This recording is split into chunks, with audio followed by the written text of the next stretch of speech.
He's traveling the world. This is the film go-to comic guy, Eli Lebowicz. Give it up for Eli.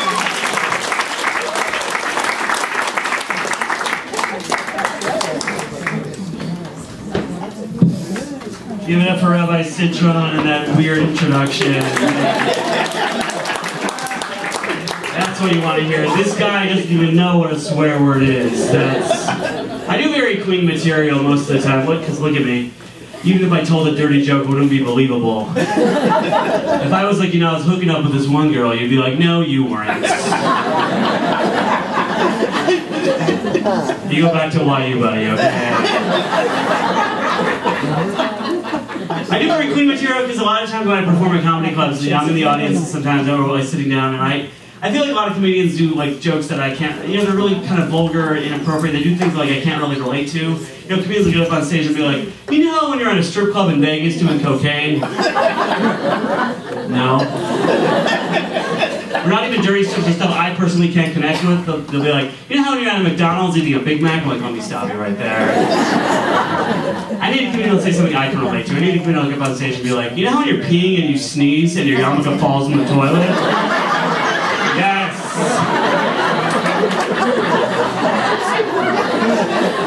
I feel like you wrote that joke for me.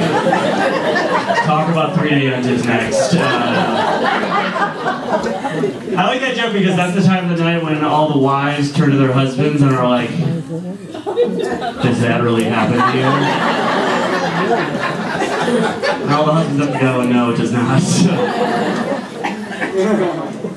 I do like performing for Jewish crowds, surprisingly. I say that because Jews are kind of tough to make laugh. Even a bunch of you right now are like, sorry, in 2 minutes. Should have gotten Chinese instead. No, Jews are really tough to make laugh because Jews like something more than laughing, and that's correcting people.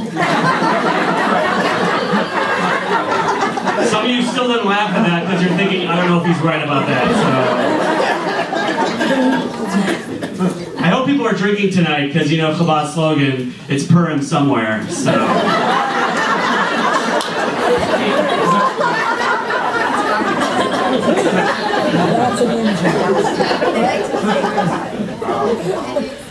Everybody has to explain the Chabad joke now, and it kills it. You know, a bit about myself, me and my wife have a baby. We had a baby last year. Thank you. More accurately, my wife had a baby and I ordered the Uber. That was the my wife had actually, you know, she was due on a Thursday and she had a baby a few days later. She was a little late because she's part of Chabad, but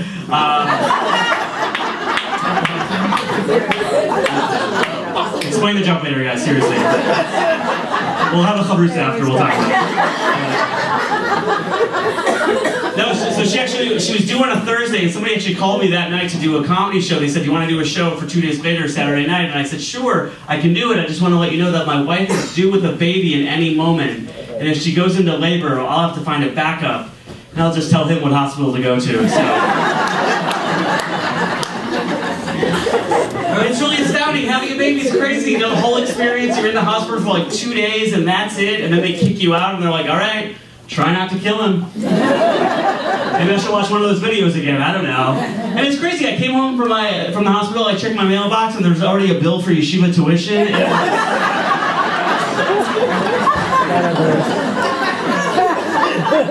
My son was born with some hair. I was pretty jealous, honestly. We had some hair, and then we had his bris, and then, you know, he started losing his hair, and then my mother-in-law started talking about how he was getting a double chin. So I told my son, I said, you know, you're balding, you're circumcised, and relatives are commenting on your weight. Welcome to the Jewish people.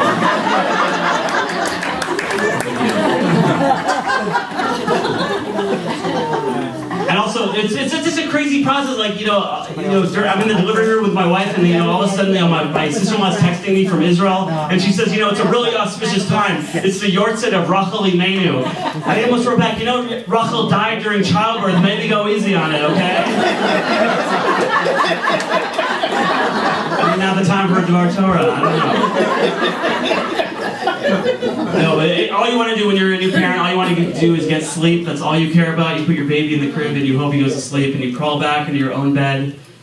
You slink back, you lie in the bed, and you pick up your pillow, you hold it in your arms, and you say, I didn't know it was possible to love anything this much. When you're the husband of a woman in her 9th month of pregnancy, and shul they give you psicha, the honor of opening the aron before Torah reading, which I guess they figure you can't really help out, so you might as well do something. And you know, it's supposed to be a skula, a good omen for a healthy delivery and open womb. But you get a little self-conscious, like, what if I pull the curtain wrong? Is this going to affect the anesthesia? I don't know. And like, it's a skula for an open womb, but like, of all the skulas, it's got to be the most explicit. I mean, we're very sneeze people, very modest people, but I think it's a little much when the rabbi says, make sure to open it at least 10 centimeters. You're like, okay.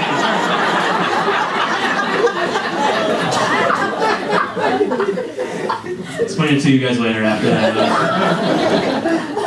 I like how the rabbi said he's super clean, by the way. By the way, Rabbi Shmuel Botap is here.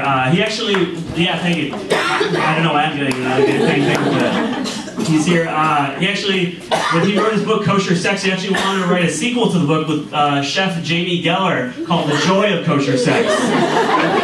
Actually, the original title for Kosher Sex was actually Baba Kama Sutra. So, explain it to them over there. I'm very proud to be Jewish, but it's weird that, there's a lot of anti-Semitism, and sometimes I realize that, like, anti-Semitism just, like, springs out of nowhere. Like, a few months ago, some guy was saying about how Jews control the weather. Guys, I don't even know how to work a thermostat, okay? And I realized some things that, sound like, we just have Hanukkah. Some things about Hanukkah sound more anti-Semitic, the cover stories, than the actual thing. Like, the whole dreidel situation, I imagine the Greeks were like, hey, you Jews aren't learning Torah, are you? No, we're just collecting these gold coins, Oh, that's much worse. No, but also Hanukkah obviously is a holiday about a little bit of oil lasting an entire week. And now you wonder why every Jewish father is like, don't throw out that bottle of ketchup, there's still some left in the cap. That's a lot of you in the room, I know.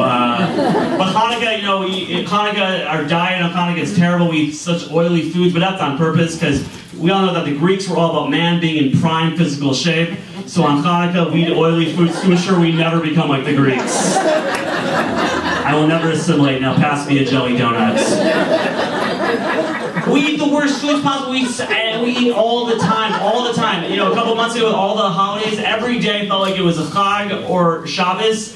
We were eating all the time. It's true because the zodiac sign for the month of Tishrei is a scale.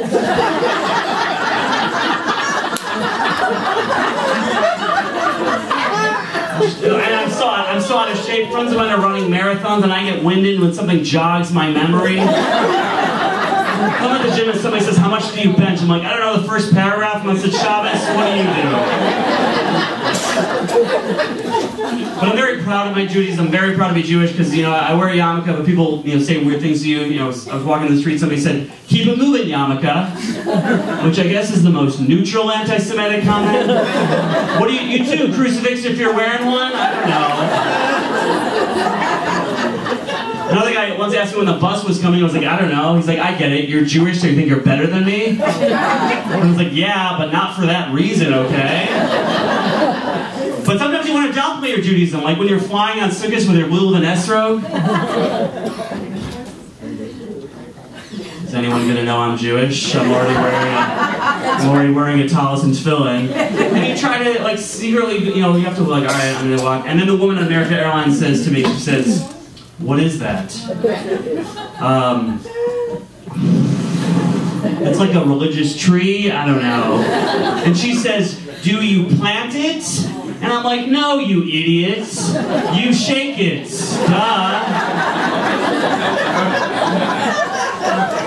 But Shabbos is by far the hardest thing to explain to somebody who's not Jewish, because you don't know what to do. You're like, especially in the winter when you have to leave work early, you're just like, I have to go home early. They're like, I don't understand why you have to leave so early. You're like, well, at sunset I become Amish. Because it says the pasuk says it says 6 days of the week you shall work, and the 7th day you shall play board games and arguments about things you could have easily Googled.